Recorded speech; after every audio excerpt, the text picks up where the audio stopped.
Saya akan jujur, saya sering menunda. Minggu lalu, saya tahu persis video ini harus direkam, tapi saya malah sibuk membersihkan kulkas, sebuah tugas yang bahkan tidak ada di daftar prioritas saya. Saya menyalahkan diri sendiri habis-habisan, berpikir, kenapa sih saya semalas ini? Kenapa saya selalu merasa panik saat deadline sudah di depan mata? Namun, setelah bertahun-tahun berjuang, saya belajar satu kebenaran penting, prokrastinasi bukan tentang kemalasan. Itu adalah isu yang lebih dalam, isu manajemen emosi. Bagi saya, rasanya seperti ada dinding transparan yang menghalangi. Di video ini, saya akan berbagi 4 realisasi psikologis yang mengubah total cara saya melihat kebiasaan menunda ini. Ini adalah anatomi prokrastinasi. Dan yang paling penting, saya akan tunjukkan 5 strategi praktis, termasuk senjata rahasia saya. Aturan 5 menit, yang membantu saya menghancurkan dinding itu. Mari kita bedah lebih dalam. Anatomi prokrastinasi 4 realisasi. Realisasi pertama saya menunda bukan karena tugasnya sulit, tapi karena perasaan negatif yang muncul saat saya memikirkan tugas itu. Saya cemas dengan hasilnya. Saya bosan membayangkan prosesnya. Saya takut hasilnya tidak sempurna, alias takut gagal. Otak saya melihat tugas itu, menganggapnya ancaman emosional, dan respons tercepat yang saya ambil adalah lari. Saya lari ke ponsel, game, atau pekerjaan rumah yang tidak penting, karena dopamine instan lebih menenangkan daripada kecemasan menghadapi tugas. Ini adalah pelarian emosional saya. Kedua, saya sadar saya terjebak dalam konsep inersia. Saya ingat hukum Newton, benda diam cenderung diam. Titik paling sulit dalam setiap video yang saya buat adalah titik 0, momen menekan tombol record atau membuka dokumen.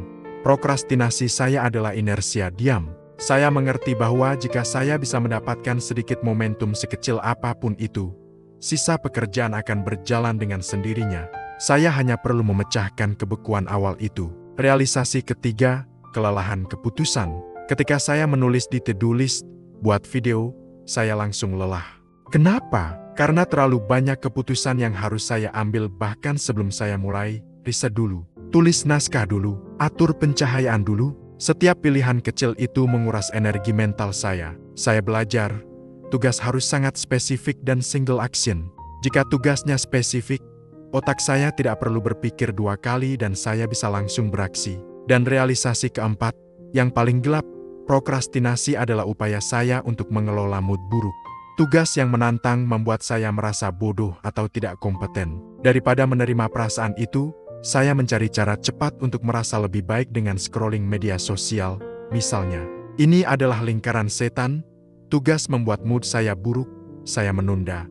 Mood saya semakin buruk karena saya menunda, lalu saya menunda lagi. Kunci untuk keluar adalah sadar bahwa mood Anda tidak harus baik untuk memulai pekerjaan. 5 strategi saya mengatasi menunda. Inilah senjata paling efektif yang saya gunakan sekarang, aturan 5 menit.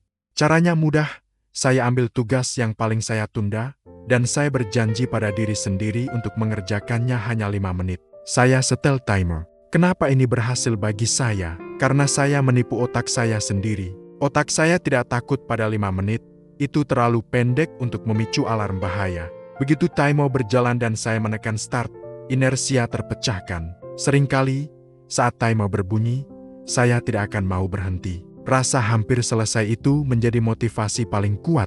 Strategi kedua, saya membuat jadwal saya kebal terhadap kelelahan keputusan. Saya berhenti membuat to-do list panjang. Saya mengubahnya menjadi time block non-negosiasi. Saya menjadwalkan kapan, di mana, dan selama berapa lama saya akan mengerjakan sesuatu. Contohnya, pukul 19.00 sampai 19.03 menulis bab pertama. Dengan begitu, jam 7 malam, saya tidak perlu lagi membuat keputusan. Saya hanya perlu menjalankan rencana yang sudah dibuat oleh diri saya yang lebih bijaksana di pagi hari. Strategi ketiga, saya belajar mengantisipasi pelarian emosional saya sendiri dengan if-then planning. Saya tahu saya akan cemas atau terdistraksi. Jadi, saya buat rencana darurat di awal. Contoh, jika saya mulai merasa cemas saat menulis, maka saya akan langsung berdiri, minum air, dan melakukan 5 squats. Atau, jika notifikasi dari chat muncul, maka saya akan langsung pindahkan ponsel ke kamar sebelah. Ini memprogram tindakan saya di tengah tekanan, sehingga saya tidak perlu berpikir. Tindakan saya menjadi otomatis. Strategi keempat, ini yang saya sebut prinsip 2 menit dan granularity tugas. Untuk setiap tugas yang butuh waktu kurang dari 2 menit, saya lakukan segera. Jangan masukkan ke daftar. Tapi untuk tugas yang besar, saya membuatnya menjadi sangat kecil. Contoh, daripada tulis skripsi bab 2, saya pecah menjadi buka file Word skripsi. Selesai. Langkah selanjutnya, tulis 1 kalimat pembuka bab kedua. Tugas yang terlalu besar terasa mengancam. Tugas kecil hanya butuh 10 detik, dan ini mematahkan inersia secara instan. Strategi kelima, saya mulai merekayasa lingkungan saya. Prokrastinasi berkembang biak dalam lingkungan yang penuh gesekan.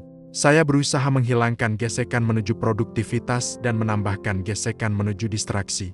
Kalau saya harus lari pagi, saya tidur dengan pakaian lari dan sepatu di samping tempat tidur menghilangkan gesekan. Kalau saya harus menulis, saya mematikan wifi di laptop menambahkan gesekan pada distraksi. Lingkungan Anda harus bekerja untuk Anda, bukan sebaliknya. Jadi, jika Anda seperti saya, dan Anda berpikir prokrastinasi adalah kemalasan, pikirkan lagi. Itu adalah sinyal dari otak Anda untuk menghindari emosi. Saya tidak menunggu motivasi datang. Motivasi adalah hasil dari aksi kecil yang saya paksakan. Lakukan hal kecil, pecahkan inersia, dan motivasi akan mengikuti Anda. Ambil tugas yang sudah Anda tunda berminggu-minggu, dan terapkan aturan 5 menit. Sekarang juga, tulis di kolom komentar, tugas apa yang akan Anda pecahkan dengan aturan 5 menit malam ini. Saya akan bantu menyemangati. Jika video ini membantu, berikan like dan subscribe untuk konten produktivitas, psikologi, dan filosofi praktis lainnya. Sampai jumpa di video berikutnya.